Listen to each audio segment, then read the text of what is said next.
saya Haji Harus B. Ajai Seraya selaku Ketua Jabatan Kecemerlangan Akademik berkaitan dengan program kita di IPG Campus Camp ini atau secara keseluruhan di IPG, seluruh IPG ada dua program. Satu adalah program persediaan ijazah sarjana muda atau dikenali dengan sebagai PPISMP yang dijalankan selama 1 tahun.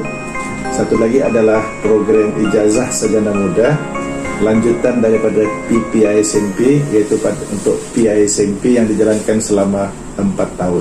So untuk program PISMP ini, di antara tujuannya adalah untuk menyediakan pelajar untuk melanjutkan pengajian ke peringkat PISMP, dan program ini akan menyediakan pelajar dengan pengetahuan yang berkaitan dengan bidang pengkhususan yang bakal diikuti oleh pelajar. So untuk PPISMP program selama 1 tahun ini, dia ada struktur program dia, kerangka kurikulum untuk menetapkan kursus-kursus yang ditawarkan dengan jumlah kredit dan kewajarannya. So secara umumnya kurikulum ini mengandungi 2 bidang utama.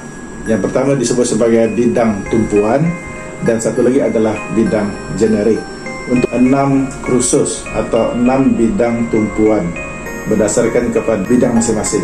Yang kedua, kita ada bidang generik. Sebenarnya wajib diambil oleh semua pelajar. So dia ada 10 kursus yang disebut sebagai bidang generik. So akhirnya nanti dia akan menyelesaikan program PPISMP ini selama 1 tahun sebelum memasuki program PISMP.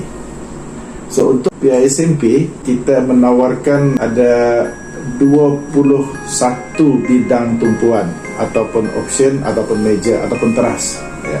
So di antaranya kita ada bahasa Kadazan Dusun, kita ada bahasa Melayu, kita ada pendidikan Islam, pendidikan khas masalah pembelajaran, kemudian pendidikan sains, sejarah, matematik, bimbingan dan lain sebagainya, sebanyak 21 bidang khusus. Kita ada komponen ya. So untuk komponen kursus IPG ini wajib diambil oleh semua pelajar dari semua bidang kursus dan wajib kepada semua pelajar. Kemudian yang kedua, kita ada bidang komponen yang kedua adalah kursus asas pendidikan. Semua hal-hal berkaitan dengan pendidikan yang dikelolakan ataupun program ownernya adalah Jabatan Ilmu Pendidikan. Semua sekali berjumlah 8 kursus. Kemudian kita ada kursus teras. Nah, ini kursus teras ada 17 kursus yang akan diambil oleh pelajar berkaitan dengan bidang masing-masing.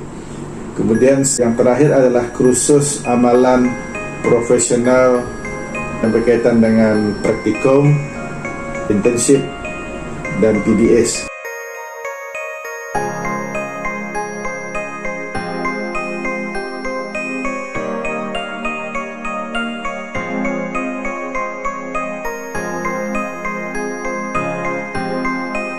Kemudian kita ada lagi satu komponen kursus elektif teras, di mana kursus elektif ini adalah dipilih oleh pelajar yang membantu ataupun ada kaitan dengan kursus teras.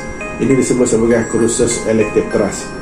Yang terakhir adalah kursus elektif terbuka, dan ini pun akan dipilih oleh pelajar dengan pelbagai kursus yang ditawarkan dengan syarat-syarat tertentu untuk menyelesaikan dan layak diberi anugerah. Selain daripada itu, dia ada pelbagai kaedah penilaian, pentaksiran seperti peperiksaan, kemudian kita ada video khusus dan lain sebagainya.